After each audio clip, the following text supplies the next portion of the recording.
sentirías si un día intentas pagar la nómina de tu empresa, cubrir impuestos o pagar una comida en un restaurante y descubres que tus cuentas fueron congeladas sin que antes te hubieran notificado un acto de autoridad? Hoy es probable que sea más común de lo que piensas, pues en México, por lo menos se ha confirmado por la Suprema Corte de Justicia de la Nación una facultad del Estado que toca de frente al patrimonio, la operación empresarial y la seguridad jurídica.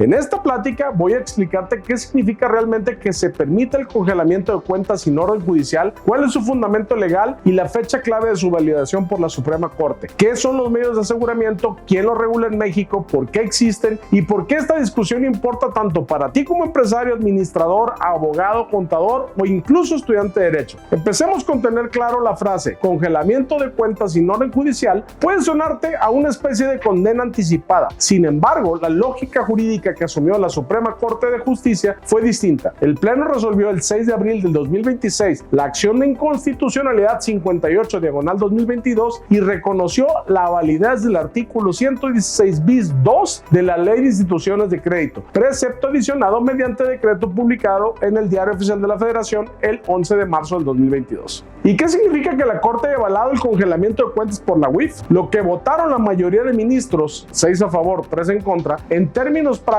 es que esa validación significa que la Secretaría de Hacienda y Crédito Público, a través de su unidad de inteligencia financiera, la UIF, mediante el mecanismo previsto en la lista de personas bloqueadas, puede provocar que las instituciones de crédito suspendan de forma inmediata actos, operaciones o servicios respecto de determinados clientes o usuarios sin que previamente exista una orden de un juez penal. La base normativa inmediata está en el artículo 115 de la Ley de Instituciones de Crédito, que obliga a las instituciones bancarias a suspender operaciones con quienes aparezcan en esta lista, y en el artículo 116 bis 2, que regula el procedimiento de inclusión y la llamada garantía de audiencia posterior. Así que, sin alabar o demonizar la sentencia, vamos a analizarla desde el punto de vista jurídico con los argumentos necesarios. En este contexto, el punto fino de este tema es que la Corte no dijo que la UIF pueda condenarte, ni que pueda declararte culpable, ni que sustituya al Ministerio Público. Lo que sostuvo la mayoría de los ministros es que este bloqueo tiene una naturaleza de medida administrativa y cautelar, no de sanción penal definitiva. En el engroso del asunto se advierte que el Tribunal Pleno consideró que el procedimiento de bloqueo de cuentas previsto en los artículos 115 y 116 bis 2 es de índole administrativa. Además, retomó la idea de que la inclusión en la lista de personas bloqueadas constituye un acto de molestia y una medida cautelar provisional, por lo que bajo esa lógica no exige control judicial previo como si se tratara de una sentencia penal o de un decomiso definitivo. Es decir, para la mayoría de los ministros de la Corte, primero pueden ejecutarse la inmovilización y después abrirse un cauce de defensa. Esto es crucial porque ya no estás ante una discusión puramente teórica sobre derechos humanos, sino ante un problema concreto de secuencia procesal. Primero se afecta la operación financiera y después se activa la audiencia y la impugnación. Desde la perspectiva constitucional, que se aprobó por 6 votos contra 3, esta decisión no invalida el derecho a audiencia previa, consagrado en la Constitución, porque la consideró temporal, revisable y orientada a la protección del sistema financiero y el cumplimiento de estándares internacionales en materia de lavado de dinero y financiamiento al terrorismo. Esto también supone un giro relevante frente al criterio que en 2008 había venido construyendo la propia Corte. En los amparos de revisión 806-2017 y 1231-2017, la segunda sala había sostenido en esencia que el bloqueo administrativo de cuentas encontraba justificación constitucional cuando estaba vinculado al cumplimiento de compromisos internacionales, por ejemplo, ante solicitudes extranjeras o resoluciones de organismos internacionales. El nuevo fallo del Pleno de 2026 reconfigura este entendimiento y valida expresamente el esquema normativo del artículo comentado 116 para supuestos nacionales. Pero hagamos una pausa y vamos a intentar explicar la otra cara de la moneda. Cuando escuchas sin orden judicial, probablemente piensas en arbitrariedad, pero jurídicamente lo que se está discutiendo es otra cosa. Si el Estado puede, en ciertos contextos de riesgo financiero, adoptar medidas de inmovilización patrimonial de manera rápida antes de que el dinero se disperse, se oculte o salga del radar institucional. En un país con altos niveles de corrupción, aunque de entrada es una afectación directa a un principio constitucional, lo que se pretende es ampliar el margen de reacción administrativa del Estado mexicano sobre el patrimonio bancarizado. Para comprender por qué existe este tipo de herramientas, debes entender que son los medios de aseguramiento con los que cuenta el Estado. Vamos a platicar sobre ellos. En sentido amplio, son instrumentos jurídicos destinados a preservar bienes, derechos, recursos o evidencias para impedir su ocultamiento, destrucción, transferencia o desaparición mientras la autoridad investiga, procesa o asegura un resultado jurídico posterior. En el proceso penal mexicano, esta lógica aparece claramente en el Código Nacional de Procedimientos Penales. En su artículo 138 se prevé como providencias precautorias para garantizar la reparación del daño, el embargo de bienes y la inmovilización de cuentas y demás valores dentro del sistema financiero. Por su parte, el artículo 229 regula el aseguramiento de bienes, instrumentos, objetos o productores del delito, y el 230 fija reglas formales para ese aseguramiento. Observa aquí una diferencia muy importante. En el régimen procesal penal ordinario, la inmovilización de cuentas como providencia precautoria del artículo 138 depende del juez, porque el propio precepto dice que la víctima, el ofendido o el Ministerio Público podrán solicitar al juez esas providencias y el juez las decreta cuando se acreditan los extremos legales. En cambio, el esquema del artículo 116 bis 2 de la Ley de Instituciones de Crédito parte de una lógica distinta. No se trata de una providencia jurisdiccional de reparación del daño, sino de una inmovilización patrimonial de naturaleza administrativa vinculada a la prevención y detección de operaciones con recursos de procedencia ilícita y de financiamiento al terrorismo. Esta diferencia técnica es exactamente la que permitió a la Corte separar ambos mundos. Y más aún, no está regulada inicialmente por un juez para validar su legalidad. Es la autoridad administrativa la que ve si es legal y la que ejecuta. Ante esto, resulta útil recordar que el artículo 242 del Código Nacional de Procedimientos Penales, que permitía al Ministerio Público ordenar la suspensión o aseguramiento de cuentas y otros derechos relativos a operaciones financieras, aparece hoy con la compilación oficial con nota expresa de haber sido declarado invalidado por la Suprema Corte de Justicia en la acción de constitucionalidad publicada en el Diario Oficial de la Federación el 25 de junio de 2018. ¿Y por qué te menciono esto? Porque ayuda a demostrar que el debate sobre inmovilización patrimonial no es nuevo, pero sí ha cambiado de cauce. Lo que antes generó objeciones fuertes en sede penal ha terminado encontrando una ruta de validación en sede administrativa financiera. Entonces, ¿quién regula estos mecanismos en México? Te diré que no se trata de una sola autoridad, sino de un entramado. En materia bancaria y de prevención de lavado de dinero, que es nuestro tema, el eje normativo está en la Ley de Instituciones de Crédito, particularmente en el artículo 115 y en el 116 bis 2. Aquí la Secretaría de Hacienda y Crédito Público emite las disposiciones de carácter general del artículo 115 y las instituciones de crédito quedan obligadas a ejecutarlas. Además, ante la UIF se tramita la audiencia previa prevista en el artículo 116 bis 2.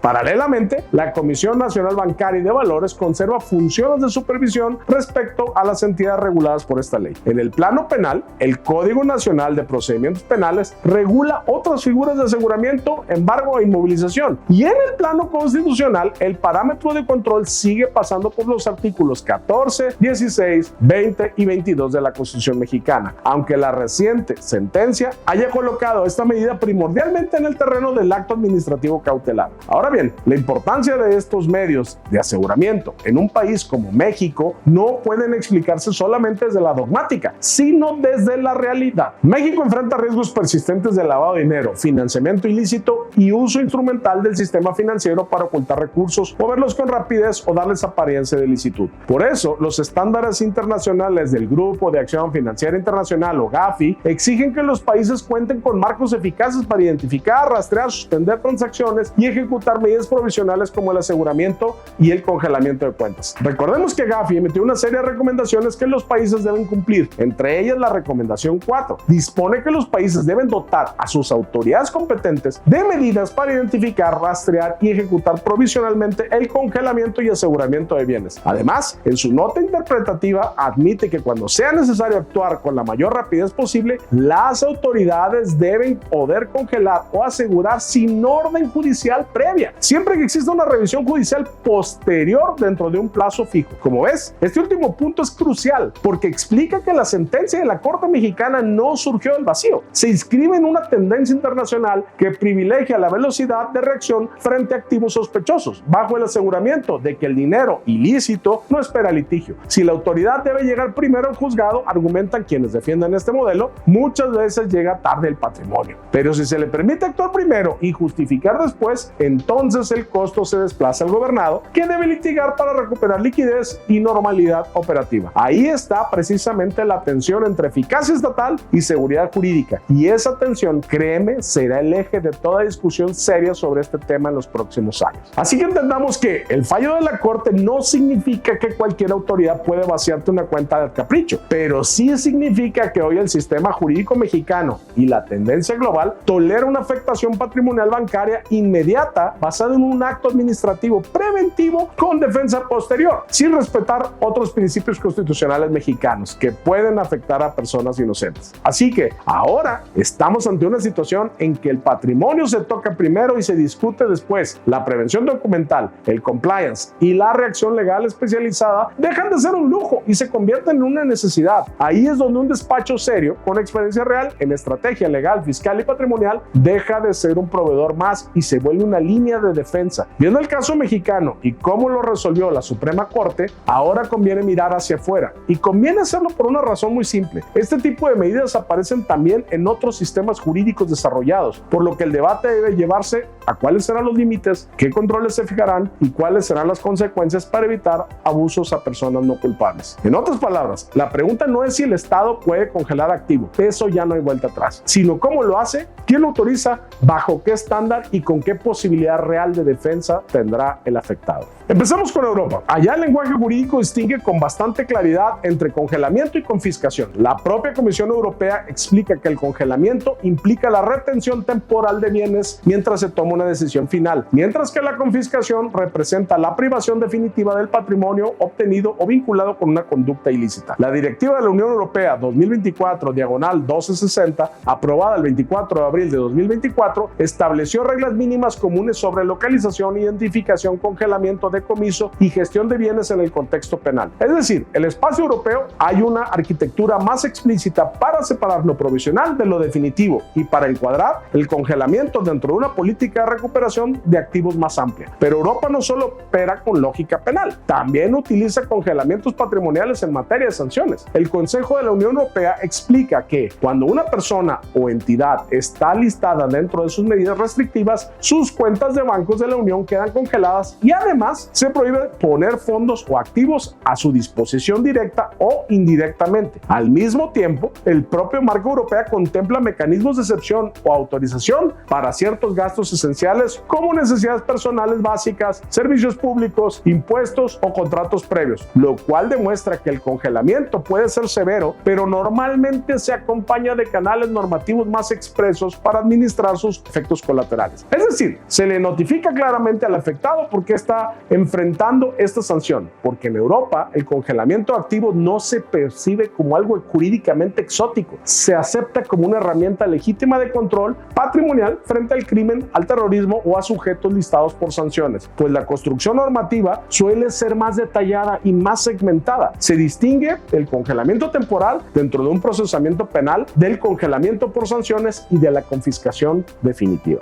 En México, en el debate nacional, muchas veces se confunde el congelamiento temporal, el congelamiento por sanciones y la confiscación definitiva, categorías diferentes, y se habla del bloqueo como si fuera una sanción final, cuando técnicamente no siempre lo es. Ahora vamos a Estados Unidos. Allá, el panorama también es complejo, pero sigue una lógica distinta. Por un lado, tienes el modelo de sanciones económicas administrado por la Oficina de Control de Activos Extranjeros, la conocida OFAC, dependiente del Departamento del Tesoro, algo parecido a nuestra WIF, pero con dientes más grandes. La propia OFAC define que blocking significa congelar activos u otra propiedad y que ese bloqueo impone de inmediato una prohibición general para cualquier transferencia o trato sobre el bien. Además, las transacciones bloqueadas o rechazadas deben ser reportadas a OFAC en un plazo de 10 días. Esto significa que, en la práctica, una entidad financiera en Estados Unidos puede verse obligada a congelar de inmediato activos por un régimen administrativo de sanciones sin que el punto de partida sea necesariamente una orden judicial tradicional. Por otro lado, en Estados Unidos existe el sistema de asset forfeiture o decomiso de activos, que el propio Departamento de Justicia describe en 3 vías. El primero, el decomiso criminal. criminal. El segundo, el decomiso civil o judicial, y el tercero, el decomiso administrativo. Vamos a explicarlos brevemente. El decomiso criminal en Estados Unidos es una acción contra la persona y requiere condena. En cambio, el decomiso civil judicial es una acción contra la cosa y no requiere condena penal previa, aunque sí exige que el gobierno pruebe ante el tribunal la conexión del bien con la actividad criminal, por ejemplo, una casa. Y el decomiso administrativo permite que determinados bienes sean decomisados administrativamente bajo reglas específicas. Además, el Manual de Política de Decomiso de 2025 del Departamento de Justicia muestra que para mantener la restricción o custodia de activos con fines de decomiso penal, con frecuencia se requiere una orden de incautación o una orden equivalente. Como ves, en Estados Unidos de Norteamérica coexisten mecanismos muy fuertes de inmovilización de activos con otros esquemas de afectación patrimonial más claramente judicializados. Si comparamos estos modelos con México, advertirás una gran diferencia. En nuestro país, el debate reciente se concentró en si la inclusión de la lista de personas bloqueadas y el congelamiento bancario asociado podían ejecutarse sin orden judicial previa, y la Corte respondió que sí, porque lo concibió como una medida administrativa cautelar. En Europa, el diseño normativo tiende a detallar más los supuestos y efectos de cada categoría de congelamiento. En Estados Unidos, la respuesta depende mucho del carril jurídico utilizado: sanciones administrativas, de seguridad nacional, decomiso civil, decomiso penal o procedimientos administrativos. Así que la actuación de nuestra Corte no es de una rareza absoluta. Por ello, lo relevante para ti, si eres empresario, administrador, contador o abogado de una empresa, es que debes comprender que el patrimonio bancario se ha convertido en una zona de intervención temprana del Estado. Antes, muchas personas pensaban que el gran riesgo estaba solo en una auditoría fiscal, en una querella penal o en una demanda mercantil. Hoy no. Hoy el riesgo también está en los mecanismos preventivos que pueden inmovilizar liquidez antes de que exista una sentencia definitiva. Y en una economía en la que todo depende de flujo, dispersión, cumplimiento, impuestos, proveedores y financiamiento, tocar la cuenta bancaria equivale muchas veces a tocar el corazón operativo del negocio. Esta sentencia es relevante no solo por lo que dice en términos técnicos, sino porque envía un mensaje que el Estado mexicano, siguiendo parámetros internacionales, apoyado en la legislación bancaria y ahora también con el aval del Pleno de la Corte, tiene un margen de actuación preventivo mucho más robusto sobre activos financieros cuando presume vínculos con operaciones de recursos de procedencia ilícita o de financiamiento al terrorismo. Esa sola afirmación obliga a replantear la manera en que gestionas el riesgo legal, el riesgo fiscal, el riesgo patrimonial y reputacional de cualquier persona física o incluso de una persona moral.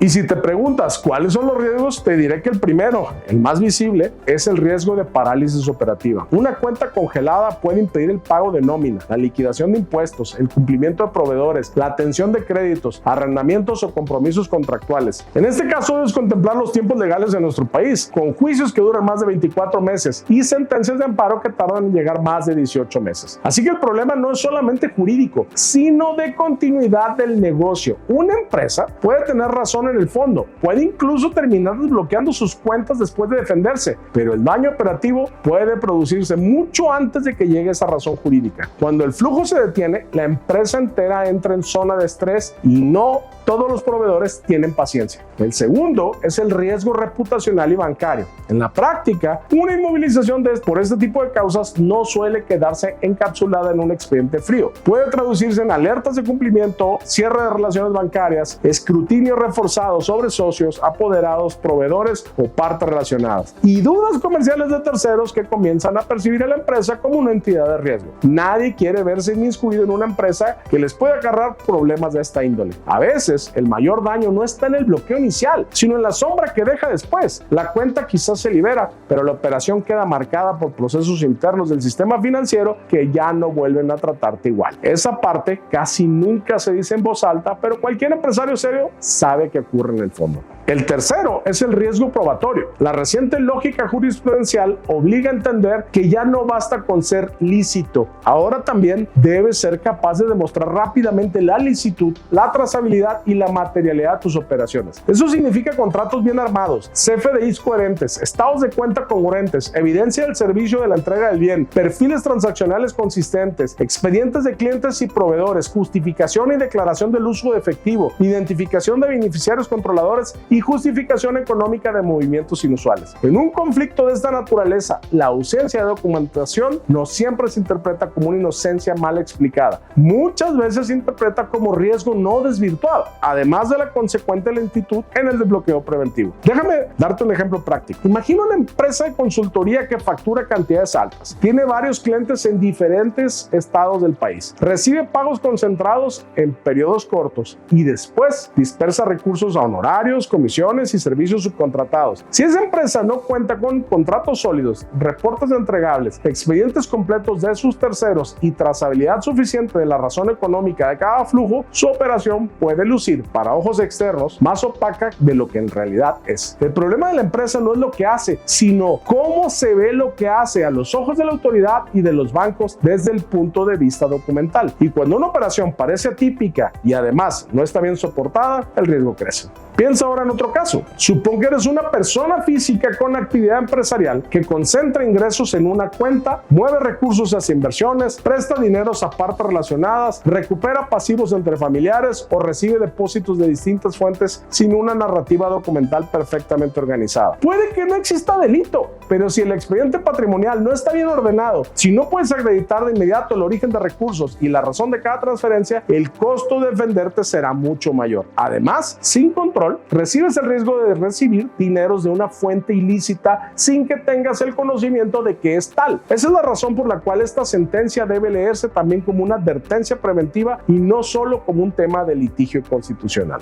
¿Y cuáles son las soluciones ante esta situación? Te diría, la primera, aunque suene la menos espectacular, la prevención. Esta solución es la más rentable. Piensa en construir una arquitectura de cumplimiento que resista revisión. Eso implica revisar contratos, fortalecer expedientes, asegurar congruencia fiscal, contable, bancaria, documentar materialidad, mapear operaciones sensibles, identificar factores de riesgo y ordenar la evidencia patrimonial antes de que exista un problema. La prevención no evita todo, pero reduce de manera importante la vulnerabilidad y sobre todo mejora la capacidad de respuesta cuando la autoridad ya tocó la puerta. La segunda solución es reacción inmediata y técnicamente coordinada. Cuando ocurre un bloqueo, no basta con llamar al banco y preguntar qué pasó. Se necesita una estrategia que combine análisis regulatorio, bancario, penal, fiscal y constitucional. Hay que revisar la causa del bloqueo, preparar la comparecencia o solicitud de audiencia correspondiente, ordenar pruebas, detectar violaciones de fundamentación y motivación, dimensionar efectos sobre operaciones y terceros y evaluar los medios de defensa útiles en el caso concreto. En esa etapa, la improvisación sale carísima. Por eso resulta tan importante que quien te asesore no solo conozca la teoría, sino que entienda cómo defender tu patrimonio, flujo y continuidad operativa al mismo tiempo. Además, debes controlar la información con clientes y proveedores. Ahí, discretamente te lo digo, es donde un despacho realmente especializado puede marcar la diferencia. Y la tercera solución es de gobierno corporativo. Toda empresa que maneje flujos relevantes debería tener protocolos internos para contingencias financieras. ¿Quién responde? ¿Qué documentos se activan? ¿Qué cuentas se revisan? ¿Cómo se protege la nómina? ¿Cómo se comunica a socios y directivos? ¿Y cómo se evita que una crisis jurídica se convierta en una crisis de confianza? Porque el litigio por sí solo nunca sustituye a la preparación. Y la lección más profunda de esta sentencia es precisamente esa. El patrimonio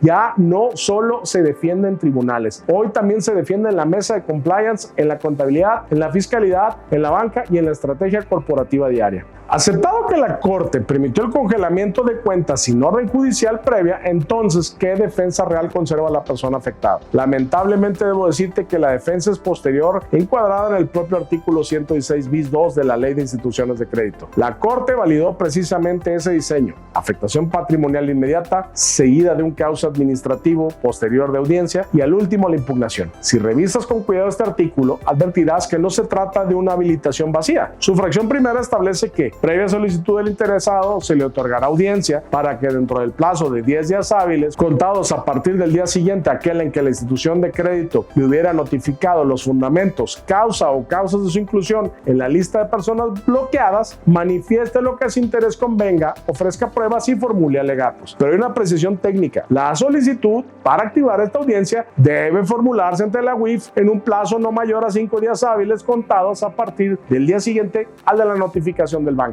Es decir, el sistema no exige reaccionar, exige reaccionar rápido y con técnica. La fracción segunda permite que la UIF, de oficio o a petición de parte, amplíe por una sola ocasión el plazo antes referido hasta por el mismo periodo. La fracción 3 dispone que, una vez transcurrido el plazo para pruebas y alegatos, la UIF deberá emitir la resolución administrativa dentro de los 15 días hábiles siguientes contados a partir de que esté integrado el expediente, y esa resolución deberá notificarse dentro de los 10 días hábiles siguientes. Es decir, el tiempo te puede llevar como mínimo 40 a 50 días hábiles, lo que en realidad es que estarás bloqueado alrededor de 2 o 3 meses naturales como mínimo. Pero si no estás conforme con la resolución, seguirás bloqueado y podrás impugnarla en términos de la Ley Federal del Procedimiento Administrativo. La fracción 4, por su parte, prevé un tratamiento distinto cuando la inclusión derive de una resolución del Consejo de Seguridad de las Naciones Unidas, pues en este caso procede el proceso de desincorporación que corresponde al comité respectivo. Te explico las fracciones porque ahí está la verdadera dimensión práctica del riesgo. No basta con saber que existe un derecho a audiencia. Debes entender que es una audiencia con plazos breves en comparación con otros juicios, detonada por la actuación del propio afectado y que normalmente se desarrolla cuando la cuenta ya se encuentra inmovilizada. Si el contribuyente, empresario o sociedad llega tarde, llega mal asesorado o llega sin el expediente documental, la probabilidad de revertir con rapidez la medida disminuye de forma muy importante. El fallo de la Corte no solo avala una facultad administrativa, también impone de facto un nuevo estándar de diligencia para quienes participan en operaciones económicas de cierta complejidad. Desde ahora, cualquier empresa medianamente sofisticada debe asumir que su defensa no empieza cuando llega a su juicio de amparo. Su defensa empieza mucho antes, en la contabilidad, en la documentación contractual, en la justificación del origen de recursos, en la trazabilidad de pagos, en la razonabilidad económica de las operaciones y en la coherencia entre lo fiscal, lo bancario y lo corporativo. Así que, ¿esta sentencia es buena o mala? Mi respuesta, si quiero ser jurídicamente serio contigo, es que no debe leerse en blanco y negro. Desde la óptica del Estado, la decisión fortalece instrumentos de reacción rápida frente al lavado de dinero, el financiamiento del terrorismo y la posible dispersión de activos sospechosos. Eso es consistente con los estándares del GAFI, recomendación número 4. Desde esta perspectiva, México no está inventando una figura nueva, sino alineándose a una lógica internacional de control patrimonial preventivo. Sin embargo, desde la óptica del gobernado es diferente. Ulpiano dijo: nadie debe ser condenado por sospechas porque es mejor que se quede impune el delito de un culpable que condenar a un inocente. Aquí, cuando la inmovilización patrimonial se ejecuta antes de una revisión judicial previa, el costo del error, del exceso, de la mala presión administrativa puede ser enorme. El derecho comparado confirma que el congelamiento existe, pero también que sus controles y categorías importan muchísimo. Estamos ante una colisión interesante de derechos fundamentales, pero lo importante para ti es cómo debes administrar riesgos empresariales, fiscales y patrimoniales en la vida diaria. Debo decirte que si tienes operaciones complejas, flujos internacionales, inversión inmobiliaria, dispersión de pagos, administración de rentas, asesoría especializada, comercio exterior, fintech, activos virtuales o estructuras con partes relacionadas, el tema de la UIF ya te alcanzó, aunque nunca hayas tenido un expediente abierto. La sentencia de la Corte obliga a pasar de una cultura de defensa tardía a una cultura de prevención permanente. Ese es, a mi juicio técnico, el verdadero cambio de paradigma. La reacción pública en México ha reflejado precisamente esa tensión entre eficacia estatal y seguridad jurídica. Como te expliqué,